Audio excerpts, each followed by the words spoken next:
tahun 1241 Saka atau bertepatan dengan tahun 1319 Masehi, sebuah peristiwa pemberontakan terjadi di kota Raja Majapahit.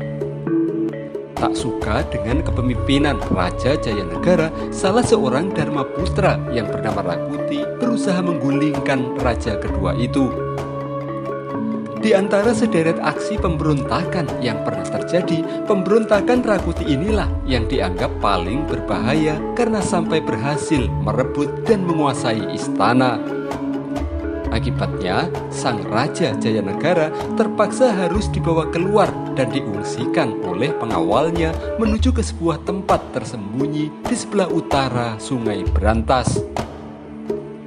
Belakangan, berdasarkan keterangan dalam kitab Negara Kertagama, tempat persembunyian sang raja itu diketahui bernama Bedander yang sekarang diyakini berada di Desa Sumber Gondang, Kecamatan Kabuh, Kabupaten Jombang. Untuk mengenang peristiwa yang pernah terjadi 700 atau tepatnya 703 tahun yang lalu itu, warga Dusun Bedander menggelar acara napak tilas kedatangan Raja Jayanegara ke desa mereka kemarin. Dalam acara tersebut, Raja Jayanegara digambarkan datang bersama anggota keluarganya dengan diantar atau dikawal oleh 16 orang prajurit Bayangkara yang dipimpin oleh Bekel Dipa. Di tempat ini, Raja Jayanegara kemudian tinggal di rumah Ki Blander, kepala desa waktu itu. Rumah Ki Blander yang cukup luas, sekitar 70 kali 50 meter persegi, dikelilingi oleh pagar banon atau pagar yang terbuat dari bata merah. Namun sayangnya, area yang dulu menjadi hunian raja tersebut sekarang sudah hilang. Kondisinya sudah berubah dan dipadati oleh rumah-rumah penduduk. Warga Dusun Bedander sangat yakin di dusun mereka inilah lokasi yang menjadi tempat persembunyian Raja Jayanegara dulu, bukan di daerah lainnya. Hal tersebut didasarkan atas beberapa hal. Di antaranya adalah: pertama, telah adanya cerita tutur yang berkembang dan turun-temurun, termasuk cerita yang menyebutkan bahwa Ki Blander adalah seorang pria sakti yang memiliki hubungan sangat dekat dengan Gajah Mada di masa lalu.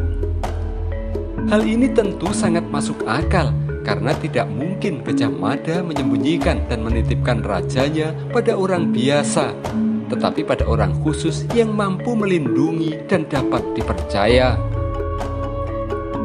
Kedua, lokasi Dusun Bedander di Jombang ini tidak terlalu jauh dari kota Raja Majapahit, namun sulit dideteksi karena berada di seberang Sungai Berantas dan tersembunyi. Ketiga, di Dusun Bedander banyak ditemukan bukti yang menunjukkan adanya hunian dari era di masa lalu. Keempat, adanya tradisi mengelilingi pagar banon yang masih dilestarikan warga sebagai warisan dari kisah kedatangan Raja Jayanegara. Dikisahkan, saat bersembunyi di Bedander, Gajah Mada sempat membunuh salah satu pengawal istana yang bernama Pangalasan karena memaksa ingin pulang ke Majapahit dengan dalih untuk menghadiri pernikahan anaknya. Karena tak percaya dan khawatir keberadaan Jayanegara akan dibocorkan, Gajah Mada kemudian membunuh pengawal yang bernama Pangalasan itu. Namun sebelum tewas, Pangalasan sempat berujar dan mengutuk siapapun yang ada di Bedander, jika menikah hidupnya akan hancur. Untuk menghindari kutukan pengawal raja yang bernama Pangalasan itulah, Raja Jayanegara kemudian memerintahkan agar setiap warga Bedander yang mau menikah agar mengelilingi pagar banon tempat tinggal raja saat itu.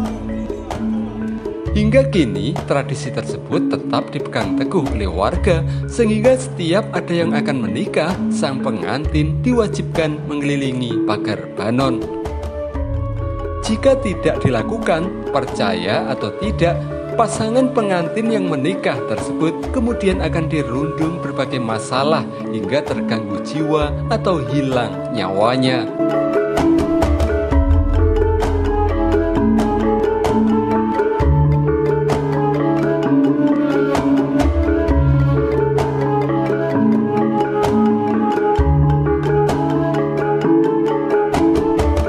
budaya. Ini menggambarkan sesuai dengan sejarah Desa Badander ini yang ada di kitab Negara Kertagama itu. Sejarah apa itu, Pak? Sejarah pada waktu berontaknya Semi dan Kuti pada tahun 1319 itu menurut catatan sejarah. Jadi Jaya Negara itu dibawa lari oleh pasukan Bayangkara yang dipimpin oleh Bekel Dipo.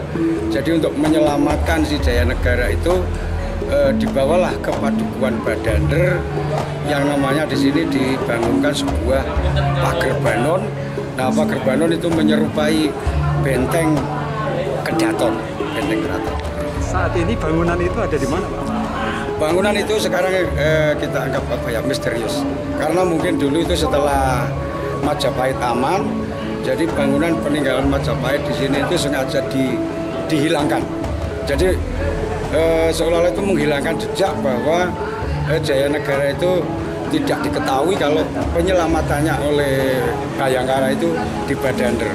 Jadi mungkin secara apa ya, pondasi mungkin masih ada, namun terpendam dalam tanah. Sekarang sudah menjadi perumahan penduduk atau warga. Apa, Pak, yang menguatkan lokasi persembunyian Jaya Negara itu di Badander Kabul, bukan di Bojonegoro? Betul, karena Badander itu sudah diklaim Bojonegoro sama Blitar Kuno kan juga ada Badander. Tapi kalau Bojonegoro itu pertama ya, itu kan Dander, bukan Badander. Kalau sini, sejak eranya Erlangga itu I Madander. Setelah I Madander itu tertulis pada serat Pararaton. Terus Mojok itu apa ya, ditunjukkan sebuah prasasti Kusambian yang ada di dusun Grogol, desa Katemas. Itu yang pertama. Kemudian menurut sejarawan dan budayawan itu setelah mengadakan penelitian di sini cenderung mengklaim bahwa Badander sinilah dalam penyelamatan Jaya Negara itu karena nyambung cerita ini guru pertamanya Bekel Dipo itu ada Begawan Sidowayah. Nah, Begawan Sidowayah itu ada di wilayah Kecamatan Kabul, Desa Sumberhaji. Nah, ini kalau kita kaji nyambung lah sampai dengan Modo Antawulan Badander Sidowayah Modo. Di dusun Badander ini sendiri secara bukti, secara fisik masih ada nggak, Pak? Bukti? Ada. Apa itu, Pak? Secara fisik itu tadi kami jelaskan prasasti Kusambian, kedua prasasti Gurit itu juga menerangkan Badander, dan peninggalan di sini itu ada semacam dorpel. Nah, dorpel itu kalau orang sini itu mengatakan itu bahwa giritan lah, bahasa kita itu, bahasa masyarakat lokal itu giritan. Nah, itu menandakan bahwa dulu pintunya itu pakai dorpel itu. Kemudian yang kedua, banyak alat-alat perabot rumah tangga yang ditinggalkan di sini. Lah, itulah yang menandakan bahwa di sini itu pernah disinggahi Jaya Negara itu. Dan yang lebih apa itu ya, kita mempercayai, termasuk yang kita lakukan ini adalah manten. Setiap manten itu harus mumet pager banon, mengitari pager banon. Seperti yang saya ceritakan tadi, karena pada waktu pengalasan di sini itu pamit dengan Bekel Dipo pulang ke Majapahit, tidak diizini oleh Bekel Dipo karena pengalasan itu adalah mata-matanya Rakuti. Nah, setelah itu di sini agar kita tidak mendapat apa ya, itu ya, bentu dari arwahnya pengalasan. Nah, itu kita harus tetap melakukan ritual atau upacara semacam ini. Harapannya, Pak, dengan digelar tradisi ini seperti apa, Pak? Harapan kita ke depan, jadi kita sama teman-teman termasuk pemerhati budaya yang ada di Desa Sumbergundang, kami juga sharing dengan dinas tadi. Harapan kita, karena desa kita Sumbergundang ini punya potensi wisata yang lengkap. Kita wisata alam punya, Sendang Menco punya waduk, kemudian wisata budaya kita sudah terbukti bahwa budaya masyarakat kita sangat potensi, dan wisata religi itu punya di Nyeledrik.